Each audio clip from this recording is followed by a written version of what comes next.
नमस्कार। तथ्य में आपका स्वागत है। मैं हूं मनीष अवस्थी। तथ्य में आज हम बात करेंगे हिमाचल में 12 तारीख को होने वाले मतदान के पहले जी हां सियासी दांवपेच की। हिमाचल में बागी बढ़ा रहे हैं भारतीय जनता पार्टी की मुसीबत। प्रधानमंत्री नरेंद्र मोदी ने हिमाचल प्रदेश के कांगड़ा जिले की फतेहपुर विधानसभा सीट से निर्दलीय चुनाव लड़ रहे कृपाल परमार को फोन कर चुनाव से हट जाने को कहा। बीजेपी के बागी परमार को पीएम ने कहा कि आप चुनाव से हट जाएं, मैं कुछ नहीं सुनूंगा। इस दौरान बागी कृपाल परमार ने बीजेपी के राष्ट्रीय अध्यक्ष जेपी नड्डा की पीएम से शिकायत करते हुए कहा कि नड्डा 15 साल से उन्हें जलील कर रहे हैं। इस पर पीएम ने कहा, मैं देख लूंगा, अगर आपकी जिंदगी में मेरा कोई रोल है तो आप हट जाएं। फिर परमार कहते हैं, आपका बहुत बड़ा रोल है, मेरे लिए भगवान का आदेश है। अंत में परमार कहते हैं, मोदी जी फोन 2 दिन पहले हो जाता तो बेहतर होता। पीएम और कृपाल परमार की बातचीत का वीडियो अब सोशल मीडिया में वायरल हो चुका है। इस पर लोग अलग अलग प्रतिक्रिया दे रहे हैं। जी हां, आपको तथ्य में बताते हैं कैसे बागी हुए कृपाल परमार। कृपाल परमार पूर्व राज्यसभा सांसद हैं, वरिष्ठ नेता हैं हिमाचल से। वह नरेंद्र मोदी और पूर्व मुख्यमंत्री प्रेम कुमार धूमल के करीबी रहे।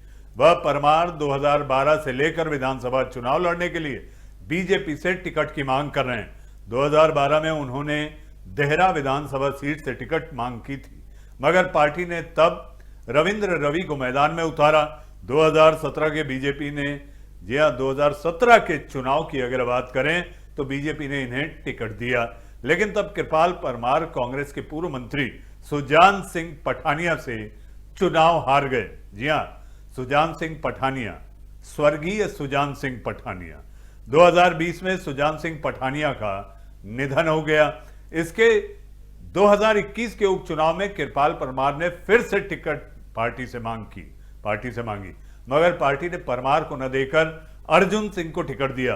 तब परमार निर्दलीय चुनाव लड़ने की तैयारी में थे, लेकिन उन्हें मुख्यमंत्री जयराम ठाकुर ने उनके नामांकन वाले अपने साथ हेलीकॉप्टर में शिमला लाए।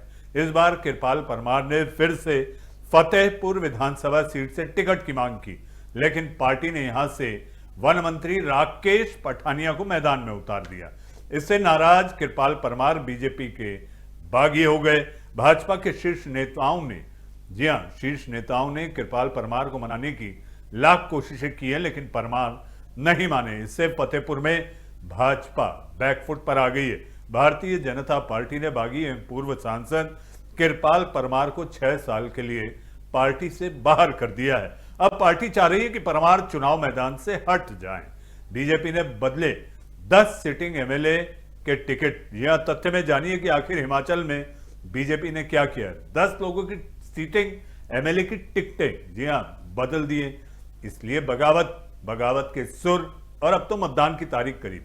हिमाचल में इस बार भाजपा ने एंटी इनकम्बेंसी कम करने के लिए 10 सिटिंग एमएलए के टिकट बदलने का प्रयोग किया है, लेकिन यह दांव उल्टा पड़ता दिखाई दे रहा है। इससे पार्टी में 21 सीटों पर बगावत हो गई है।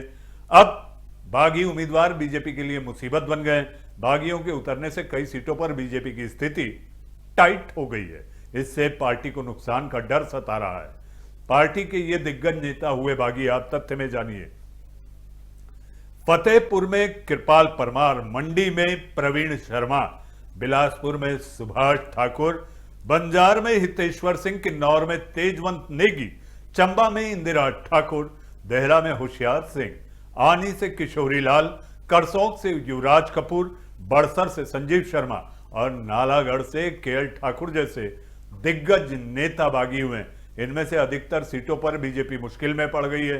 राजनीतिक पंडितों की माने तो कई निर्दलीय प्रत्याशी ऐसे भी हैं जिनका सीधा मुकाबला बीजेपी से। हिमाचल छोटा राज्य, चंद सीट से अंतर से ही सरकार का फैसला हो जाता है। जी हां, छोटा राज्य। देखने को होगा चुनाव कि बीजेपी को इसका कितना नुकसान होता है। जी हां, मजेदार होगा। 12 तारीख को मतदान है। तो हिमाचल की सियासत में तथ्य को लेकर आज हमने आपको बताने की कोशिश की कि आखिर क्यों हुए बीजेपी में उनके ही अपने लोग। तथ्य में आज के लिए बस इतना ही। नमस्कार।